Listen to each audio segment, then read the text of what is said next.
네, 안녕하십니까? 올해 3월부터 그 공단기에서 그 교정학개론 그리고 범죄학을 그 강의하게 될 김지훈이라고 합니다. 아마 여러분들 온라인상에서 정도 교정학으로 많이 그 알고 있는 분도 계실 거고요. 또 모르고 계신 분도 계실 텐데 처음으로 이제 인사를 드리게 됩니다.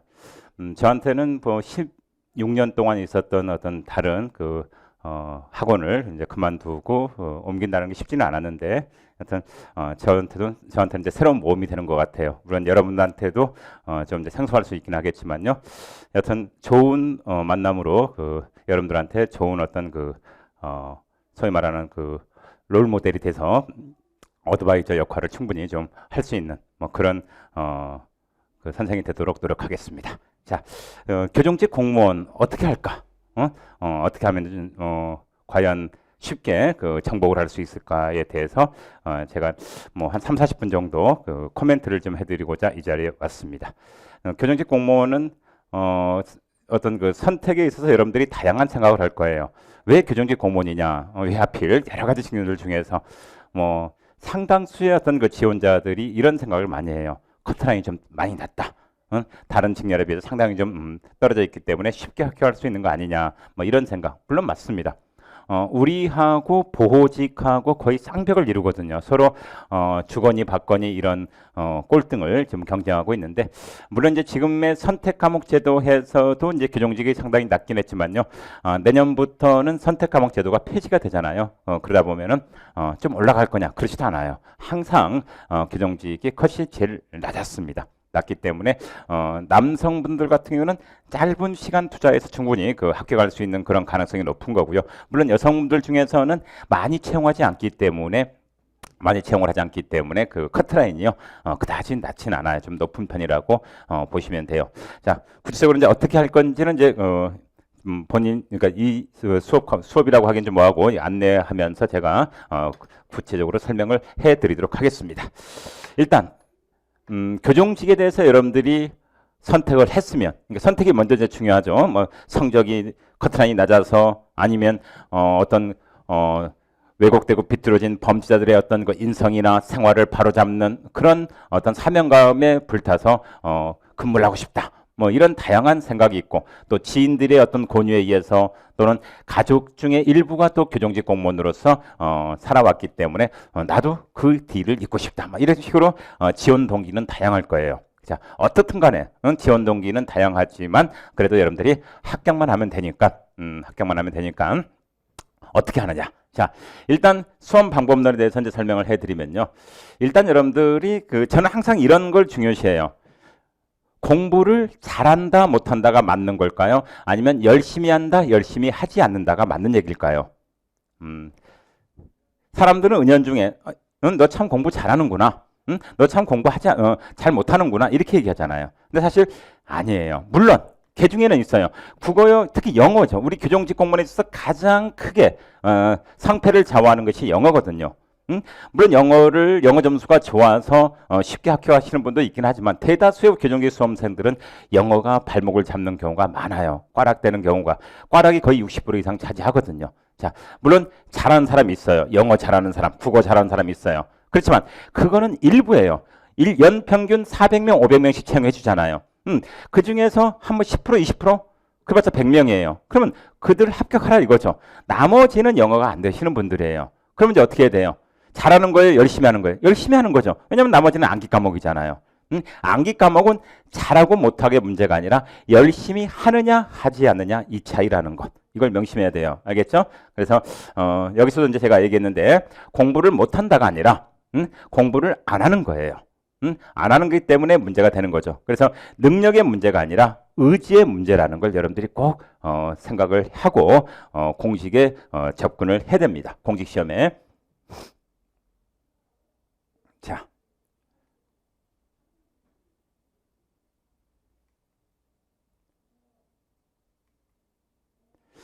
일단 학습은요 어떤 과목이든 마찬가지입니다. 누군가 하라고 등 떠밀 때 하는 것보다 본인이 스스로 판단해서 본인이 시작하는 것이 훨씬 더 학습 효과가 높아요. 그래서 일단 목표를 설정하세요. 하겠다라고 하는 목표가 일단 설정이 됐으면 나아가야 돼요. 그냥 계획만 세워놓고 먼 산 쳐다보듯이 있기만 하면요. 합격은 먼 산에 있어요. 절대 내 앞에 있지 않거든요. 나한테 오지 않아요. 그래서 목표를 설정했으면 오늘부터라도 바로 나아가야 돼요. 알겠죠? 그리고 제가 항상 이제 그런 얘기를 많이 하는데요. 공부는 사실 자기와의 싸움이에요. 자, 노량진에서 지금은 이제 뭐 코로나 때문에 많은 수험생들이 노량진에 오지는 않지만, 노량진 생활이 상당히 힘들어요. 고시원, 소위 말하는 우리 독고실, 교도소로 따지면 독고실 같은 작은 방에서, 환기도 잘 안 되는 공간에서, 공부하고 또 제때 학원 가서 또 수업 듣고 저녁에 들어와서 그 공간에서 자고 식사는 대충 해결하고 그렇게 생활하거든요. 상당히 외롭습니다. 외롭고 배고프고 힘들어요. 근데 그 힘든 과정을 이겨내는 사람은 제가 주변에 봤을 때 거의 다 합격했어요. 자, 교정직 공무원이 현재 16,000명 정도가 돼요. 근데 16년 동안 저랑 같이 공부했던 친구들이 거의 6, 7천 명 정도 돼요. 거의 한 뭐 30, 40% 가까이가 저를 이제 아는 사람들이죠. 물론 승진과 관련된 그런 여러분 선배들까지 따지면 꽤 많은 인원이 아는데 그분들 유심히 살펴보면요. 대충 공부해서 들어간 사람 없어요. 다 아픔을 딛고 일어납니다. 그래서 외롭더라도 주변 사람들과의 관계를 지속해서는 안 돼요. 특히 노량진에 와서 끼리끼리 3, 4, 5 모여서 뭐 어울리는 사람들이 많아요. 물론 이제 뭐 스터디를 하겠다. 취지는 좋아요. 근데 그 스터디에서 끝나야 되는데 더 나아갈 수 있는 부분들이 꽤 많이 있거든요. 주말인데 한잔할까? 이런 식으로 해서 한잔하다 보면 다음날 또 망가지죠. 근데 이 술은요. 가끔 저처럼 조금씩 마시는 사람들은 과음할 일이 별로 없는데요. 어쩌다 한번 마시는 분들은요. 폭음을 하게 돼요. 그럼 며칠씩 또 무너지죠. 근데 내 자신은 무너졌는데 나머지 수험 준비하는 사람들은 뭐 하고 있습니까? 공부하고 있잖아요. 그럼 당연히 뒤처질 수밖에 없죠. 그래서 일단은 주변 관계를 정리하는 게 가장 중요해요.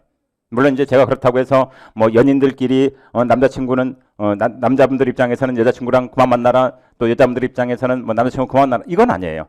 그거는 절대 있어서는 안 돼요. 그렇게 되다 보면 공부가 더 안 돼요. 그러니까 만나더라도 정기적으로 한 달에 한 번, 일주일에 한 번씩 만났던 거를 한 달에 한 번은 좀 줄인다든지.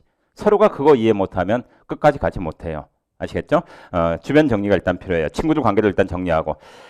독하게 하시는 분들을 봤는데요. 휴대폰을 정지시키더라고요. 저도 휴대폰 중독기가 약간 있거든요. 뭐 쉬는 시간만 되면 휴대폰 꼭 쳐다보게 돼요. 뉴스도 보게 되고 오늘의 코로나 환자가 몇 명 나왔는지, 주식세는 어떻게 되는지 맨날 저는 이제 반토막 나고 있지만, 근데 그런 것들을 계속 쳐다보게 돼요. 그럼 공부하는 당연히 방해가 될 수밖에 없겠죠. 그래서 그런 주변 관계 정리, 주변 환경 정리가 일차적으로 필요하고요. 그런 다음에 바로 시행하세요. 다음 달부터 해야죠. 오늘이 이제 뭐 2월 달이니까 2월 며칠이니까 한 일주일만 쉬었다 다음 달부터 해야 되지.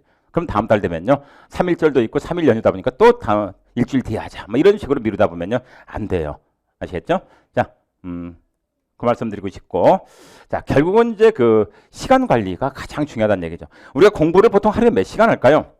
합격한 사람들의 수험 과정을 보면요. 보통 하루에 학원이나 아니면 인강을 통해서 보통 8시간 정도 합니다. 8시간 정도. 이것만 해서는 절대 안 돼요. 8시간 수업을 들었으면 뭐 해야 될까요? 그 다음에는 본인 주도 학습을 최소 2시간에서 4시간은 해줘야 돼요. 이거는 이제 본인이 복습하는 그런 시간이에요.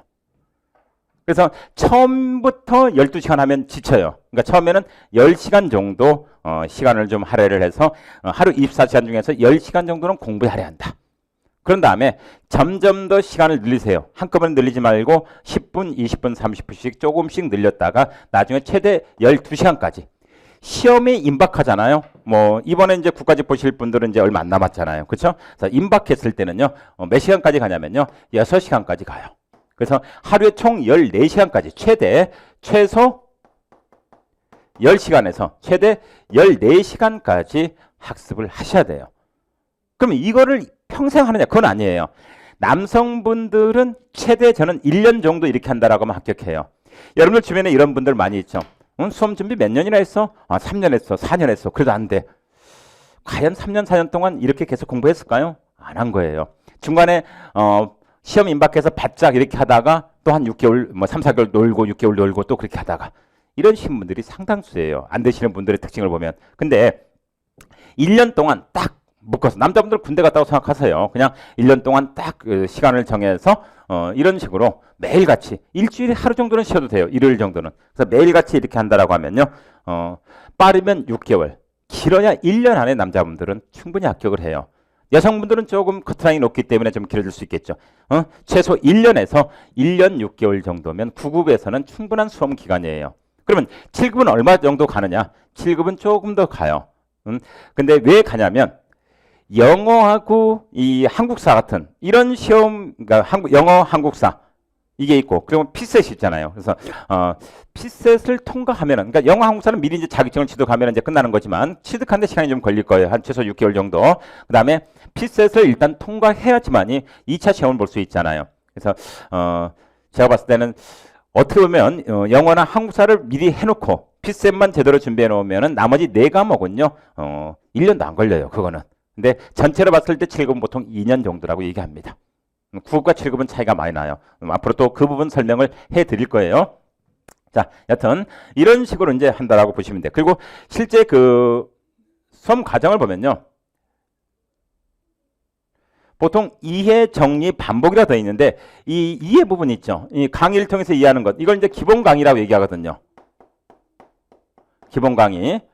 보통 교종학은 한 65강 내외로 끝나요. 그러니까 우리 교종학은 형사정책까지 포함되는데 65강 정도. 아마 다른 과목들은 몇 강인지 모르겠지만 이거를 최소 2회독은 해야 돼요. 2회독. 보통 2달 텀으로 돌아가죠. 2달 단위로 돌아가는데 그럼 몇 개월 걸립니까? 한 4개월 정도 소요가 돼요. 이거는 기본적으로 꼭 하셔야 돼요. 보통 이제 그 수험생분들이 이런 얘기를 해요. 2번 들으라고 하니까 한 2달 방학이니까 2달 딱 듣고 좀 한참 쉬었다가 또 2달 듣고 그러면요 전혀 효과가 없어요. 공부는요 연속성이 있어야 돼요. 연속성. 처음 들 때는 무슨 얘기인지 하나도 못 알아들어요. 근데 그걸 2번째 듣잖아요. 그럼 대충은 감이 와요. 감이 온 다음에 그때 혼자 이제 그 정리 복습을 하는 거예요. 아시겠죠? 그래서 아무튼 200여 정도 가야 돼요. 그 다음에 이게 4개월 정도 소요가 되죠. 기출 문제라든지 어떤 요약집 이런 거라든지 또는 뭐 교종학에 있어서는 이제 법령이 있어요. 사실 법령 문제가 실제 시험에 거의 70% 이상 차지하거든요. 자, 그런 부분들 좀 심화학습 차원에서 하는 경우가 있는데 그렇게 보면은 이것도 한 몇 개월 정도가 걸릴 수 있냐면 최소 2달에서 4개월 정도 소요가 돼요. 2달에서 4개월 정도가 소요가 됩니다. 이건 주로 이제 혼자 공부하든지 아니면 주요 심화 문제를 여러분들이 따라가면 돼요. 알겠죠? 저 같은 경우는 강의가 이제 어떻게 되냐면 기본 강의가 있고요. 기본 강의 다음에는 교종관계 법령 강의가 있고 또 교종관계 법령이 끝나고 나면 기출 문제, 그 다음에 핵심 요약 강의, 마지막으로 모의고사 강의, 최종 마무리 특강은 이제 OX 이런 식으로 5단계로 저는 하거든요. 그 5단계 과정이 한 6개월 정도, 그러니까 한 1년 과정으로 돌아가는 거예요. 자, 이렇게 하시고 또 이해 내용과 정리된 문제를 반복적으로 푸는 건데 이것도 한 4개월 정도가 소요가 돼요. 그래서 4, 32 최대 1년이 걸리죠. 그래서 보통 이 반복적으로 하는 내용들에 있어서 마지막 단계가 이제 뭐 문풀까지 간다라고 하는데 보통 국가직 시험이 4월 초에 있잖아요. 그럼 이제 1월 달부터 본격적으로 이 과정이 돼야 돼요. 알겠죠? 그래서 저 같은 경우는 보통 1, 2월 달에 어떤 수업을 하냐면은 핵심 요약이라든지 핵심 요약과 또 기출문제, 단원별 기출문제라든지 이런 걸 통해서 전체로 정리를 해드립니다. 그게 1, 2월이고 3월 달에는 이제 한 15회분 정도 올해는 이제 시간이 좀 모자라서 이제 12회분만 하는데 15회분 정도 전범위 모의고사 뭐 이런 식으로 진행을 하거든요. 그래서 보통 최대 1년에서 최소 8개월에서 6개월 정도. 6개월은 좀 짧아요. 영어가 잘 되시는 분들은 6개월 만에 되시는 분들을 많이 봤는데 보통 이제 1년 정도 이렇게 소요가 된다 이렇게 보시면 됩니다. 아시겠죠? 자, 이런 식으로 생각을 좀 하시고요. 자, 그 다음에 이제 시험제도 그 변경에 따른 학습 전략의 변화와 관련해서 지금은 이제 선택 과목 제도가 아니잖아요. 물론 올해가 마지막 선택 과목이라고 하는데 일단 국어, 영어, 한국사는 이제 수험생들이 가장 어려워하는 과목이에요. 사실 여기서 많이 차이가 나요.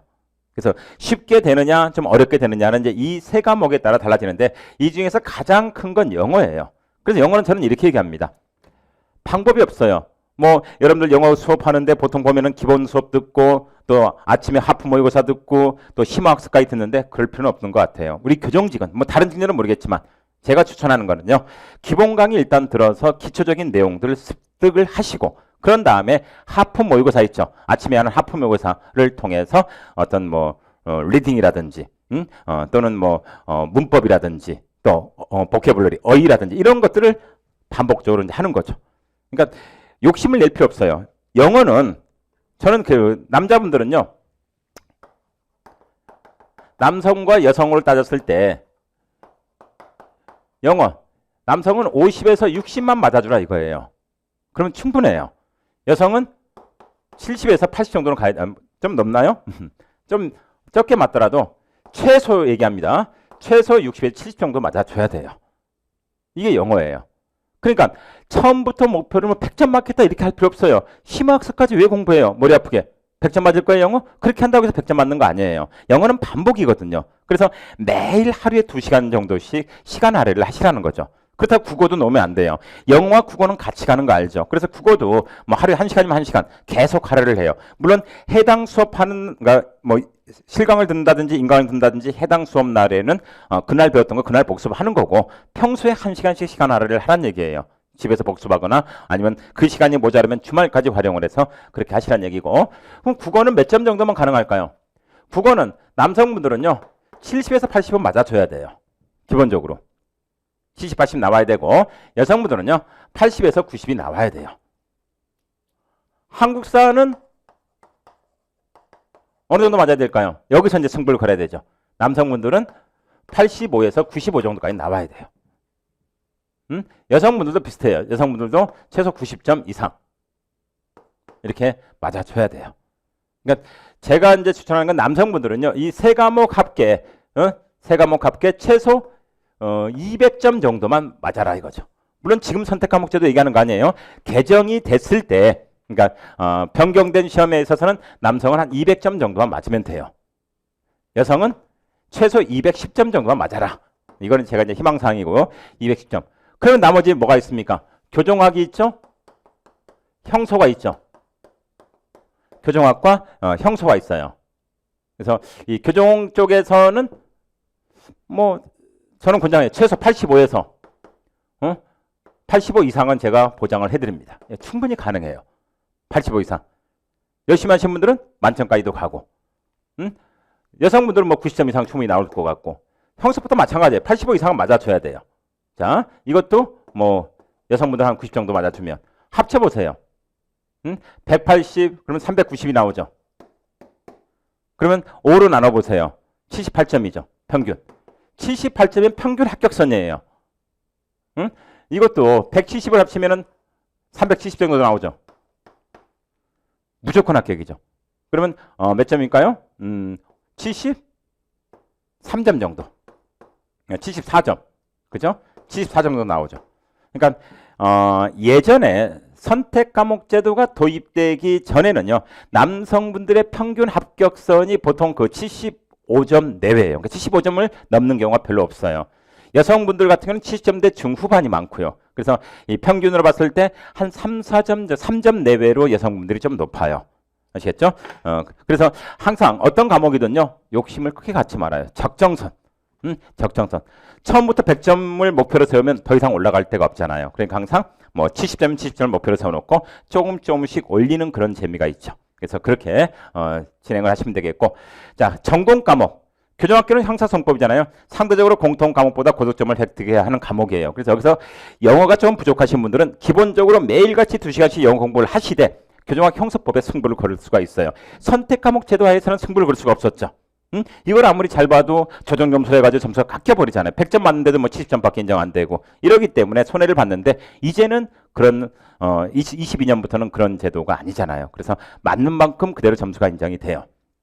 알겠죠? 자, 그래서 교정학개론도 마찬가지고 형사법도 마찬가지고 기본 이론을 일단 2회독 이상 하시고 그 다음에 관계법령이나 기출문제, 요약, 그 다음에 모의고사 이런 식으로 좀 최소한의 시간으로 고득점을 맞아야 됩니다. 그래서 제 욕심은요. 교정학 90 이상, 형사법 90 이상 이 정도는 맞아주라 이런 얘기입니다. 충분히 가능해요.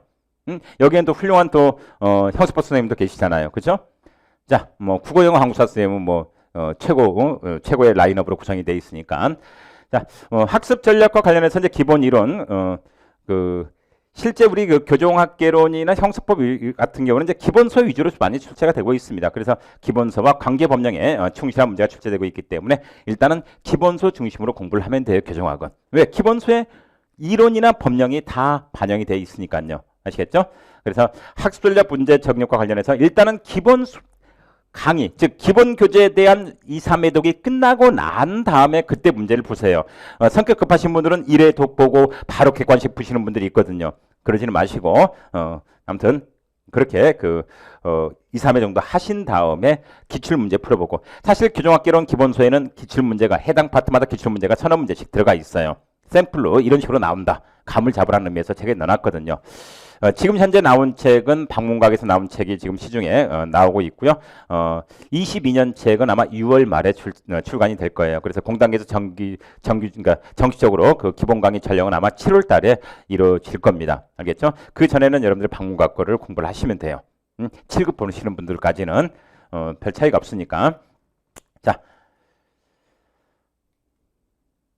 이제 합격 비법 프로그램을 해가지고 이제 아까 제가 얘기했던 그런 내용입니다. 그래서 처음에 1단계는 기본 이론 한 4개월 정도 하시라고 얘기했고, 2단계는 요약 기출 정도를 한 2개월 정도 하시고, 3단계는 전범위 모의고사 이런 식으로 4단계 파이널. 그래서 이 4단계로 수업이 진행이 됩니다. 그래서 7월 달부터는 거의 1년 12달 내내 교종은 기본 이론반이 계속 진행이 될 거예요.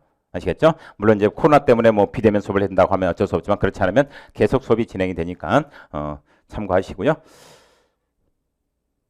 자, 그러면 이제 여러분들이 직업 선택에 있어서 교도관이라는 직업을 일단 선택했잖아요. 그래서 직업으로서의 교도관 멋있죠? 이 정복을 입은 어떤 그 공무원들이 좀 멋있잖아요. 뭐 경찰이나 뭐 교도관이나. 자, 교도관의 의의 및 역할을 먼저 볼 텐데요.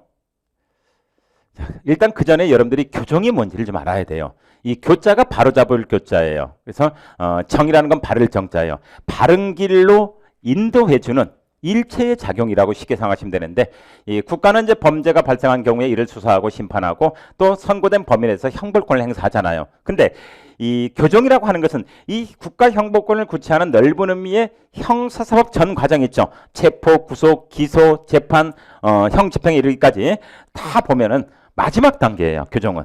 그래서 최후 보류인 마지막 단계가 교정이라고 보시면 돼요.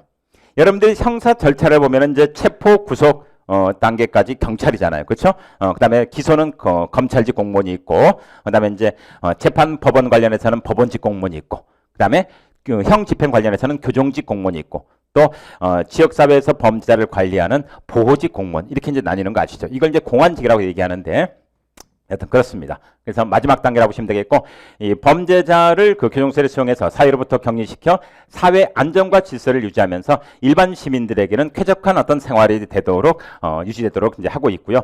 결국은 교정기관에 수용된 범죄자들을 위해서 이제 환경 개선이나 인권 보장에 더욱더 힘을 쓰고 있고요. 그리고 수용자들에게 교화라는 것은 정신을 감화시켜 주는 거예요. 여러 가지 심성 순화, 정신 감화, 범죄성 제거 이런 것들이고, 교육, 작업 등 각종 과학화된 각종 교정 처우를 통해서 수용자들을 건전한 시민으로 사회에 복귀하도록 하는 것을 교정의 이념으로 해요. 그래서 교정의 가장 1차적인 목적은 바로 이 사회 복귀라고 보통 얘기를 합니다. 아시겠죠? 자, 그 다음에 이제 주로 하는 일이에요. 수용자의 어떤 구금이나 형 집행을 교도관들이 주로 하고, 수용자의 지도, 처우, 개호. 여기서 이제 개호라고 하는 것은 뭐냐면 경계와 보호의 줄임말이에요. 그래서 이런 업무를 여러분들이 주로 합니다. 그리고 수용자 보건위생 관련된 일도 하고, 이런 것들은 주로 이제 보건위생 교도관이라고 따로 있어요. 그런 식으로 하고, 또 수용자의 교도 작업, 시설에서 하는 작업을 교도 작업이라고 하는데, 이 작업이나 직업력 개발 훈련, 직업 훈련 등을 실시하기도 하고, 또 수용자의 교육이나 교화 프로그램, 사회복귀 지원 이런 업무를 주로 합니다. 그리고 수용자들의마다 다 개성이 좀 다르죠. 성향도 다르고, 그래서 이 심리학적인 어떤 특성을 가지고 각종 검사, 심리검사 기법을 통해서 개개인의 특성을 파악해서 그 특성에 알맞는 처우를 하거든요. 자, 그래서 분류심사나 이런 걸 해요. 자, 가석방 업무도 하는데, 가석방이라는 건 다 알고 계시죠? 만기 석방이 아닌 임시 석방이에요. 교정 성적이 우수하고 일정한 형기가 지난 사람을 조기에 석방하는 제도를 가석방이라고 합니다. 그리고 각종 시설, 교도소는 형을 집행하는 시설이고 구치소는 미결 수용자, 재판을 받지 않는 사람을 미결 수용자라고 하거든요. 그들을 수용해서 관리하는 시설이 구치소예요. 그래서 경계, 운영 관리 이런 업무, 그 밖에 교정행정 이런 것 등을 하게 돼요. 자, 제가 아까 얘기했던 것 중에서 직업 선택에서 단순히 성적만 가지고, 물론 이제 경제적으로 어려움이 있는 분들은 그럴 수밖에 없어요. 가서 이제 일하다 보면요, 딱 느낄 거예요. 야, 이만큼 좋은 직업 없구나. 남들이 그렇게 막 선호하면서 알아주는 직업은 아니에요. 약간 기피하죠. 예전에는요, 우리가 공무원 중에서 3D 업종이 있었어요. 경찰, 소방, 교정이었어요. 근데 지금 경찰은 많이 3D 업종이 더 이상 아니에요. 인기가 많죠. 소방도 인기가 좀 많이 높아지고 있어요. 국가직화되면서 많이 높아지고 있고. 근데 아직도 교정은 약간 조금 거리가 좀 있습니다. 아마 부모님들이 교정직 공무원 하겠다라고 하면은 그다지 좋아하지는 않아요. 근데요, 일을 하고 나면요, 달라져요. 왜냐하면 교정직 공무원의 이 업무 자체가 그다지 이렇게 육체적으로 큰 어떤 고통이 소환되는 것도 아니에요. 위험성이 높은 것도 아니에요. 뭐 범죄자들과 그 흉악범들과 같이 생활하기 때문에 위험성이 높다, 그렇지 않았습니다. 그 수용자들한테 위해를 당해가지고 사망한 교도관 없어요. 예전에 물론 한 명 있긴 있었지만 거의 없습니다. 그만큼 안전해요.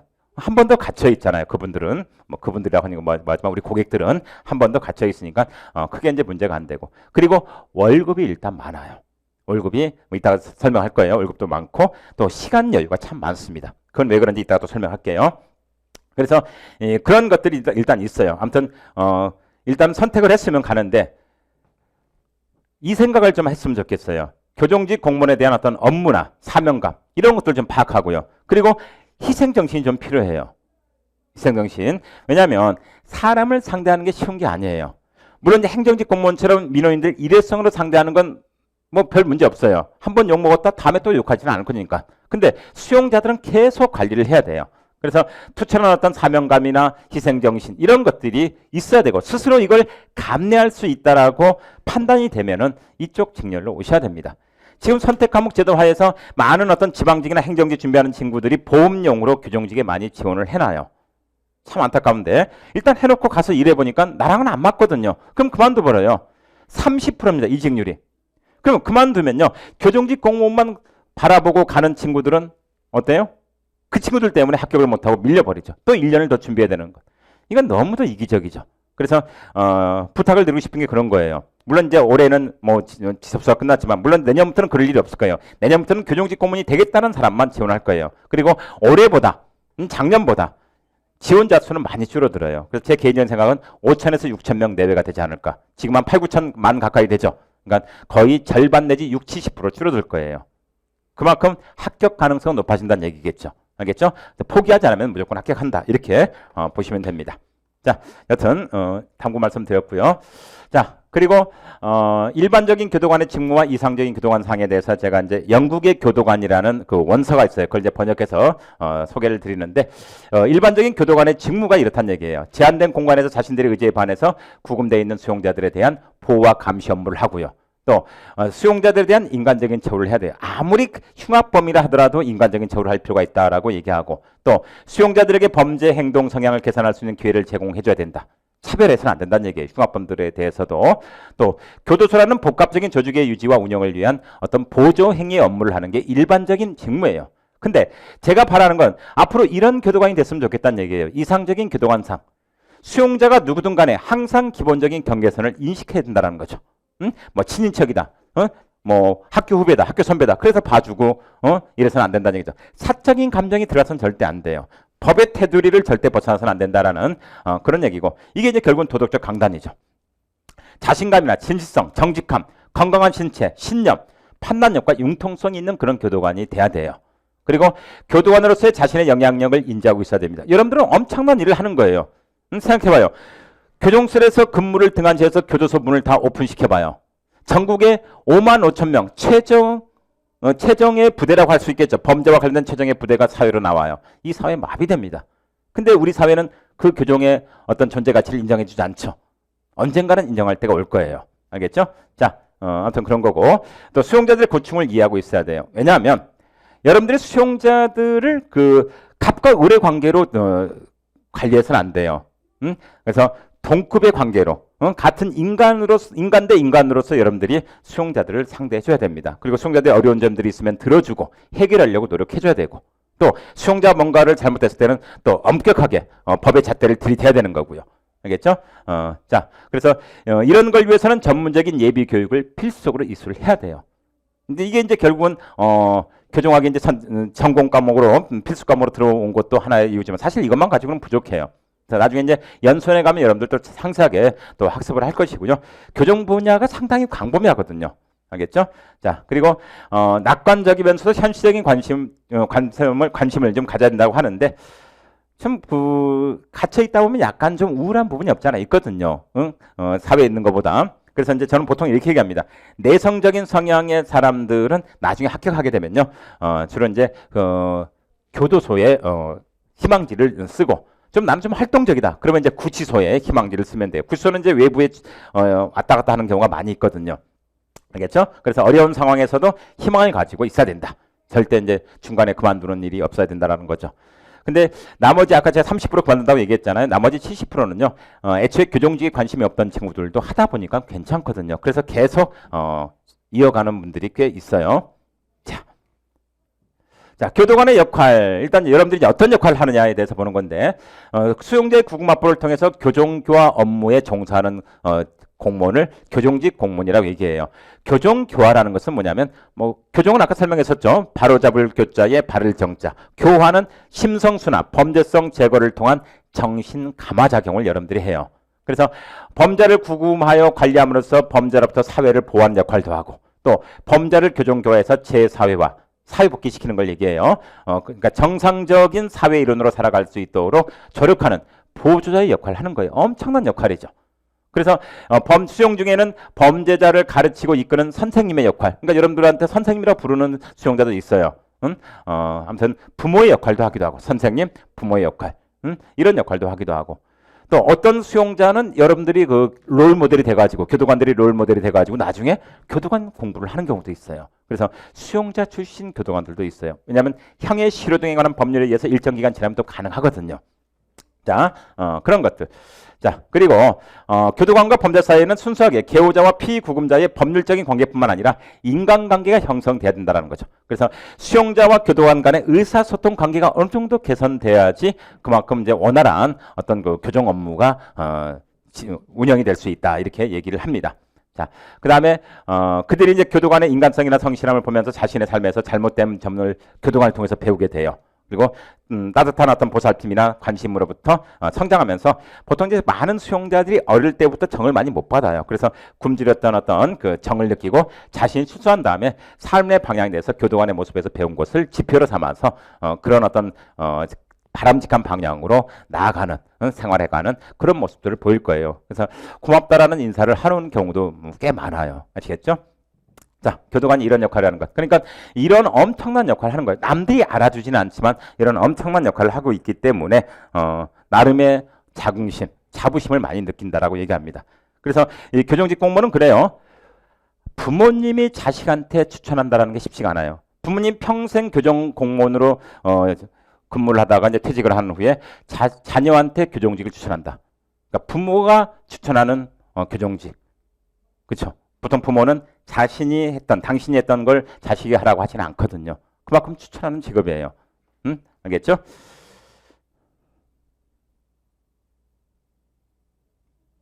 자, 교도관의 근무처. 교도소는 형벌을 집행하는 시설이에요. 그래서 보통 징역, 금고, 구류형 받은 사람이나 벌금과 과료를 납부하지 않아서 노역장 유치 명령을 받은 자들이 보통 그 교도소에서 수용이 되고요. 구치소는 미결 수용자라고 해서 체포되었거나 구속영장 집행을 받은 형사 피의자 피고인들이 주로 구금된 공간을 구치소라고 얘기해요. 알겠죠? 자, 아무튼 이렇게 구분되어 있고, 지방교정청이 전국에 4군데가 있습니다. 서울, 대전, 대구, 광주에 있다라는 건 교정본부가 최고 이제 그 위에죠. 위. 그러니까 여러분들은 만약에 합격을 하잖아요. 9급이든 7급이든 합격하면 처음에는 교도소나 구치소에 들어가요. 그 다음에 일정 기간 지나고 나면 이제 성적이 우수한 사람들은 지방교정청이나 7급 출신자들 중에서 성적이 우수한 자는 교정본부에 가서 일을 하기도 해요. 아시겠죠? 자, 여튼 그래서 이제 대부분 이제 그 교도소에 가면 이제 그 교도소나 구치소에 가면 과가 여러 개가 있습니다. 한 뭐 교도소는 8개 과 정도가 있고 구치소는 9개 과 정도가 있는데 보통 이제 보안과는 개호 업무를 주로 수행을 합니다. 그래서 여기에 배치가 되고 나중에 한 1년 정도 지나고 나면은 여러분들의 어떤 뭐 여러 가지 특정의 그러니까 어떤 전공에 따라서 배치가 되기도 합니다. 자, 교정직 공무원의 현재 인원을 보면 약 한 15,500여 명이라고 하는데 지금 16,000여 명 가까이 돼요. 올해 채용 인원까지 이제 2020년 채용 인원까지 하면 16,000여 명이 되고 있다 이렇게 보시면 되겠고요. 그러니까 정원이 15,914명인데 이 정원을 지금 늘리겠다라고 합니다. 18,000명 정도까지 늘릴 예정입니다. 자, 왜 그러냐면요. 우리가 보통 그 외국가 수용자 한 사람, 그러니까 교도관 한 사람당 수용자 관리 인원을 보면요. 우리가 한 1대 3.5 정도. 근데 실질적으로는요. 이 행정 업무를 한 직원은 빼야 돼요. 보안 업무만 하는 사람들을 봤을 때는 1대 4가 넘어가요. 보통 선진국 같은 경우는 1대 2. 뭐 노르웨이나 이런 스웨덴 같은 그 뭐라 그럴까요? 복지가 잘 된 나라는 거의 1대 1이에요. 알겠죠? 그래서 앞으로 더 늘릴 가능성이 높다라는 건. 자, 수용자는 55,000여 명 정도 되고 있고, 기결은 이제 수형자를 얘기해요. 미결은 이제, 미결선 35% 정도로 되고 있습니다. 수용 정원이 46,000 정도인데, 지금 이제 55,000. 꽤 늘어나 있죠. 과밀성 문제가 좀 심하다. 이렇게, 보시면 돼요. 편집이 잘못해서 중복되어 있네요. 자, 여자 수용자가 3,000여 명 정도 되고, 사형은 지금 현재 59명 정도로 지금 보고 있고, 보호감호자는 이제 그 110여 명. 보호감호는 뭐냐면, 상습 범죄자에 대해서 재범 방지를 해서 국가가 통제하는 건데 법은 폐지가 됐지만 대상자는 아직 남아 있어요. 벌금 받았는데 돈 안 내고 노역장 유치한 사람은 2,000여 명, 소년이 500여 명 정도, 외국인이 한 1,100여 명 정도. 그래서 남성과 여성의 비율이 9대 1이에요. 이것 때문에 남성 교도관과 여성 교도관의 채용 인원이 좀 차이가 있는 거예요. 아시겠죠? 자, 보관차는 우리 굳이 볼 필요 없을 것 같고, 자, 교정본부 직제와 관련해서 이제 그 인원 기관을 보니까 지방교정청 4개. 그리고 교도소는 39개가 있고 구치소는 11개. 지소가 있어요. 지소. 지소는 이제 그 작은 썰, 뭐 수원구치소, 평택지소 이런 식으로 되어 있습니다. 자, 그다음에 민영교도소가 한 군데가 있고 국가시설이 53개, 총 54개, 그러니까 지방교정청을 뺀 54개 시설이 전국 각지에 다 있습니다. 여러분들이 합격을 하게 되면요, 일단은 본인이 희망하는 지역으로 배치를 해줍니다. 근데 이제 희망지에 TO가 만약에 3명인데 5명이 지원했다 이럴 때는요, 그 성적 순으로 잘라내요. 그래서 남자분 같은 경우는 저쪽에 여러분들 가기 싫어하는 청송까지 갈 수도 있어요. 아시겠죠? 자, 그러니까 조금 더 성적이 좀 좋은 게 유리하다 이러고 보시면 되겠고. 자, 교도관으로서의 채용 및 승진 관련해서 이제 그 5급 행정고시가 있다는 건 아시죠? 뭐 많이 뽑진 않아요. 한 2명, 1명, 매년 뽑지도 않고요. 7급 교인은 매년 30명씩 채용이 됩니다. 30명씩. 9급은 이제 뭐 다르긴 하지만 그래도 한 최소 300에서 500명 내외로 채용을 하고 있습니다. 알겠죠? 자, 여튼 그렇고 승진 시험 관련해서는 이제 4급 이상은 무조건 심사고요. 5급은 이제 그 시험 승진인데 이게 이제 옛날처럼 이제 필기 시험을 이제 그 보는 것이 아니라 직무 역량 평가라고 해서 이제 그 발표하는 뭐 그런 시험이 있는 것 같아요. 조금 제도가 바뀌었습니다. 6급 이하는 이제 시험과 심사 병행인데 이 시험이라는 게 실무 시험이에요. 실무 시험. 그래서 예전에는 뭐 형소법, 교정화 이렇게 시험을 봤지만 지금 그렇지 않고 교정 실무 30% 정도고 나머지는 근무 평가로 해요.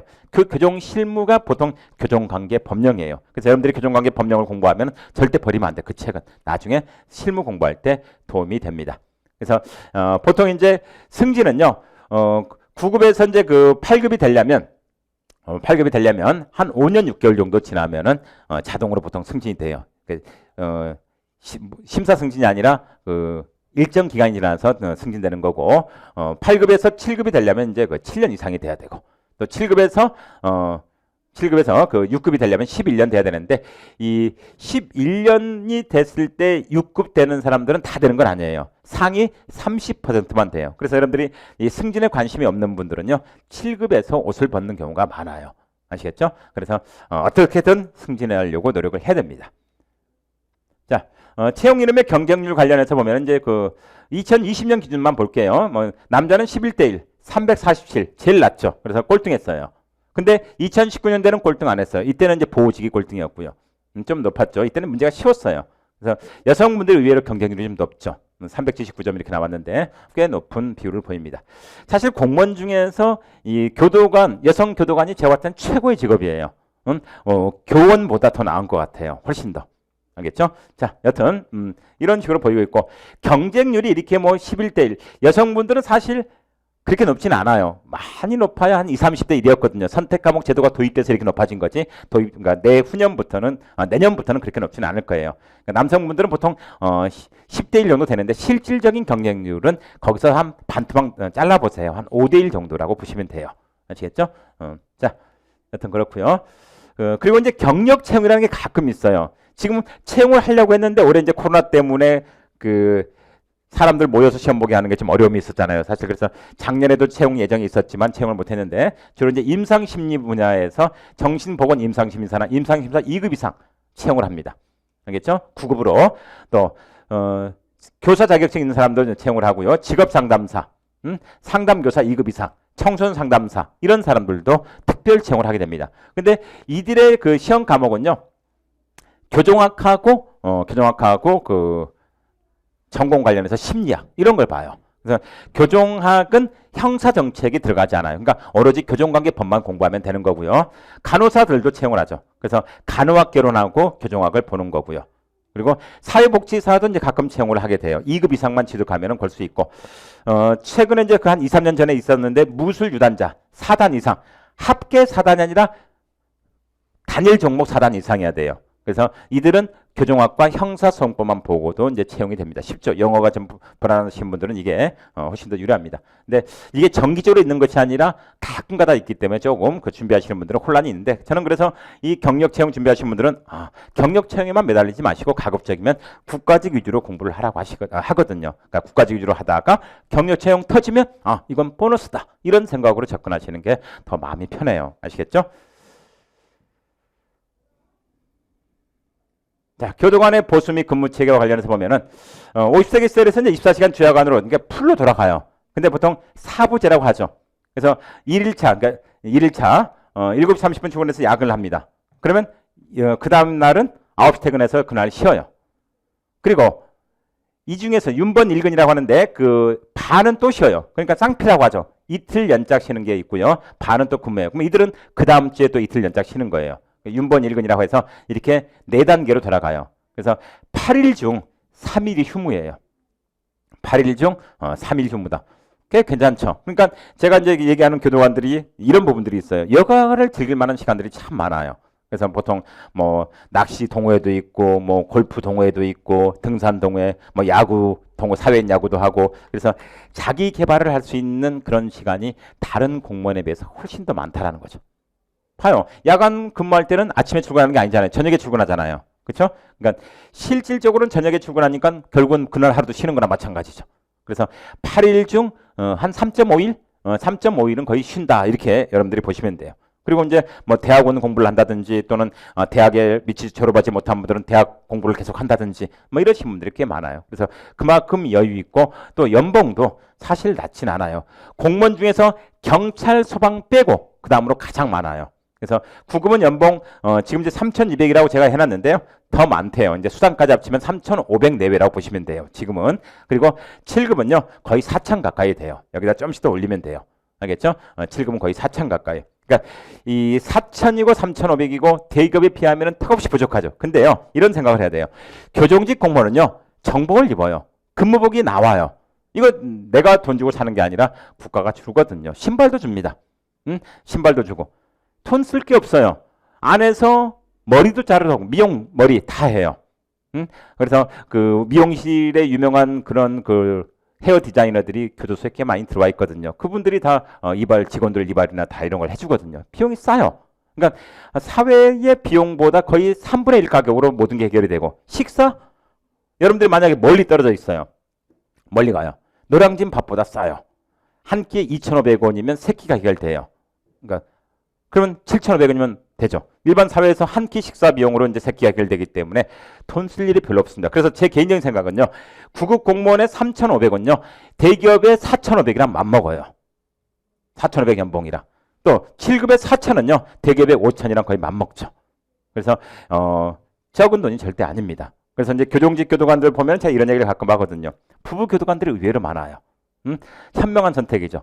둘이 벌면 꽤 돼요. 쓸 일은 없고 저축이 많이 되죠. 그래서 저는 이제 이런 얘기를 합니다. 워킹 코퍼레이션이라고 얘기하는데 걸어다니는 기업이에요. 둘이 결혼하게 되면 많이 그런 일이 생길 거예요.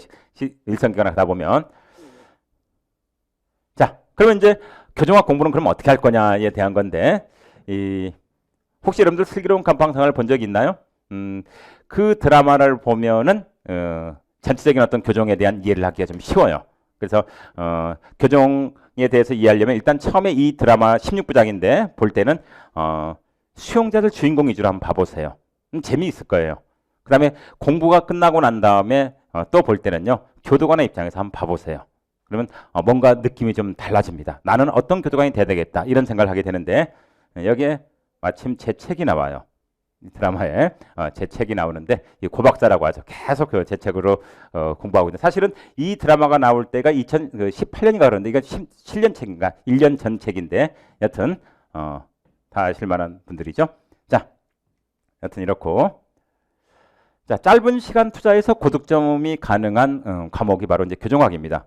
물론 이제 처음 하시는 분들은 어려워요. 그러니까 저는 항상 공부하기 전에 이런 얘기를 하거든요. 이 슬기로운 감방생활이나 또 영화 같은 걸 좀 많이 봐주라 이거예요. 옛날 같으면 여러분들 뭐 실강 듣는 분들은 제가 데리고 이제 교도소에 가거든요. 참관 같은 걸 해서 한번 봐라. 선배들이 이렇게 근무한다. 또 수용자들이 이렇게 관리가 되고 있다. 이렇게 이제 자꾸 이제 보여주는데요. 지금은 그런 상황이 아니잖아요. 그러니까 여러분들이 드라마나 이런 영화를 통해서 이해를 좀 해야 돼. 아, 이런 업무를 하는구나. 이런 업무를 위해서 내가 교도관의 입장에서 공부를 해야 되겠다. 이런 생각을 해야 돼요. 수험생 입장에서 공부한다라고 하면 모든 시험 과목들이 어려워요. 형사법이나 교정학이 특히 그래요. 자, 그리고 교정학은 형사정책과 교정학 두 가지로 구분되어 있는데 이 형사정책이라는 게 소위 말하는 범죄학이에요. 범죄학하고 교정학은 이제 교정관계 법령과 교정의 역사, 또 교정의 이념, 교정의 어떤 목적 이런 것들이 주로 이제 출제가 되고 형사정책은 범죄 원인론. 범죄 원인이 뭐고 또 우리 사회에 발생하는 주요 범죄별 특징 또 범죄 대책 관련해서 형벌과 보완처분 제도에 대해서 이제 학습해요. 그래서 40% 정도 출제가 돼요. 40%가 출제가 되고 있고 그 다음에 나머지 교정학에서 거의 50% 이제 60% 가까이 출제가 됩니다. 그러니까 20문제 중에서 8문제, 12문제 이런 비율로 보이고 있습니다. 네, 그리고 교정학은 아까 얘기했죠? 역사, 모델, 교정과의 법령 이렇게 해서 60% 내외. 그래서 기본서는 아까도 제가 얘기했습니다. 최소 2달에서 4개월 정도. 복습만 제대로 하시면 2달도 가능해요. 4개월까지 갈 필요 없어요. 근데 여러분들이 교정학만 공부하는 거 아니잖아요. 다른 과목도 동시에 공부하다 보니까 복습할 수 있는 시간이 상당히 부족합니다. 그래서 4개월 정도 보는 거예요. 여유 있게. 그래서 총정리의 문제풀이 아까 얘기했었죠. 2, 3개월 정도 하고. 이런 것들은 이제 처음에는 실강이나 인강을 해서 좀 하시는 게 좋아요. 이 교정학에 대해서는 선택 과목 제도가 있었을 때는 교정학은 기본 점수만 받자 이러신 분들이 많아요. 그래서 독학하시는 분들이 많이 있는데 이제는 이제 그랬으면 안 돼요. 교정학은 전력 과목입니다. 형사성법이랑. 자, 수험생활 아까 서두에 제가 말씀을 드렸어요. 고난의 행군이라는 것 어렵습니다. 근데 여러분들이 처음에 어떤 마음을 가지고 시작을 했잖아요. 그래서 초심을 잃지 않고 이겨낸다면 합격은 가까이 있어요. 그리고 욕심을 크게 가지세요. 합격이 아니라 나는 합격 그 이상을 바라본다. 가급적이면 9급 위주의 공부보다는 7급을 목표로 한다든지 또 7급보다는 행실을 목표로 한다든지 아니면 9급으로 들어가서 열심히 시험을 봐서 열심히 승진을 해서 나중에 최소한 과장, 교도상을 할 거야. 이런 어떤 목표의식을 좀 갖고 접근을 했으면 좋겠어요. 알겠죠? 자, 그래서 1, 2년 노력해서 평생이 보장돼요. 여러분들 공부하다 보면 각종 유혹이나 혼란 이런 것들이 많아요. 힘들거든요. 하루하루가. 근데 이런 생각을 해보세요. 여러분들이 지금 20대, 30대일 거예요. 앞으로 몇 년을 살까요? 작게는 50년에서 최대 80년까지 살잖아요. 짧으면 1년, 길어야 2년이에요. 1, 2년 투자해서 여러분들 평생 인생이 보장된다고 하면은 투자할 만한 가치가 있습니까? 없습니까? 있어요. 자, 어느 삼성경제연구소의 모 박사는 이렇게 얘기합니다. 9급 공무원에 20대에 합격을 하게 되면 경제적 가치는 30억이라고 얘기합니다. 30대에 합격하면 25억의 가치래요. 그럼 생각해봐요.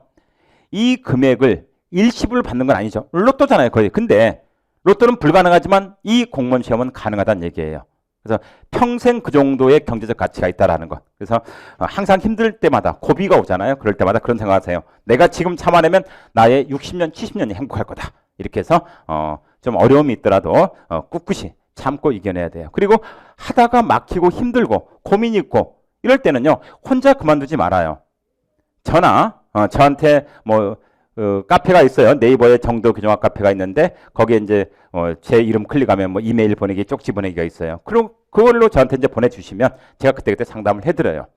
그거에 대한 답은 해드립니다. 게시글에 답을 올려도 제가 답을 달거든요. 그러니까 그런 식으로 혼자 포기하지 말고 충분히 어떤 의논을 하고 누군가랑 아니면 학원에 오게 되면 또 담당 직원도 있어요. 그 직원분들한테 또 의논을 좀 해서 상담을 좀 해서 좀 위로도 좀 받고 또 마음을 다시 잡는 그런 계기로 삼아야 돼요. 절대 포기하시면 안 됩니다. 아시겠죠? 자, 충분한 투자할 만한 가치가 있다는 거예요. 자, 그리고 시험은 얼마나 집중적으로 한 우물만 파느냐가 이제 승패를 좌우한다는 거죠. 그러니까 교정직 하기로 했으면 끝까지 교정직만 물고 늘어져야 돼요. 시험가면 비슷하다고 보호직 갔다가 또 뭐 검찰직 갔다가 왔다 갔다 하는 경우는 좀 아니에요. 한 우물만 파시라는 거고. 그리고 공부할 때 가장 중요한 건 성실함입니다. 제가 아까 얘기했죠. 하루에 최소 10시간에서 14시간씩 꾸준히 해야 된다는 거죠. 꾸준히. 그 다음에 참아내야 돼요. 인내심. 그리고 합격자 명단에 있어서 나는 들러리가 아니라 내가 합격자 명단의 주인공이다. 이런 생각을 해야 돼. 그러니까 나는 합격한다. 설마 내가 될까? 이게 아니라 합격을 한다라는 그런 확신을 갖고 여러분들이 접근을 해야 돼요. 아시겠죠? 그 부분 명심해야 돼요. 무조건 됩니다. 그래서 그런 자신감이나 긍정적인 사고가 공부함에 있어서 상당히 중요하다라고 말씀을 드리고 싶어요.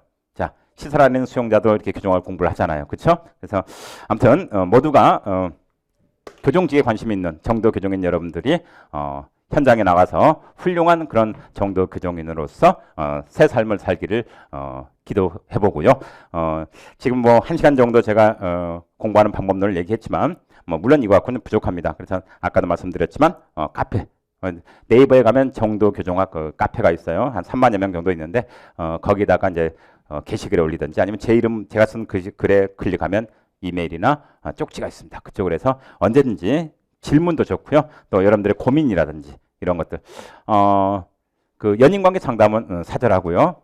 진로에 대한 것과 또 공부하다가 막히는 부분들에 대해서는 제가 충분히 빨리는 아니지만 하루나 빠르면 하루 그 당일 하루 이틀 안에 다 답을 해드리니까 언제든지 질문을 해주시면 되겠습니다. 자, 제가 처음 와서 공단기에 처음 와서 첫 강의를 이렇게 이제 비대면 촬영 강의로 이제 진행을 하게 되는데 나름 조금 좀 떨었는지 모르겠네요. 좀 잘 됐는지는 모르겠지만 좋은 인연으로 더 나은 환경에서 여러분과 합격을 위해서 끝까지 나아갔으면 하는 바람을 가져보면서 지금까지 얘기했던 공부 방법론을 끝내도록 하겠습니다. 고맙습니다.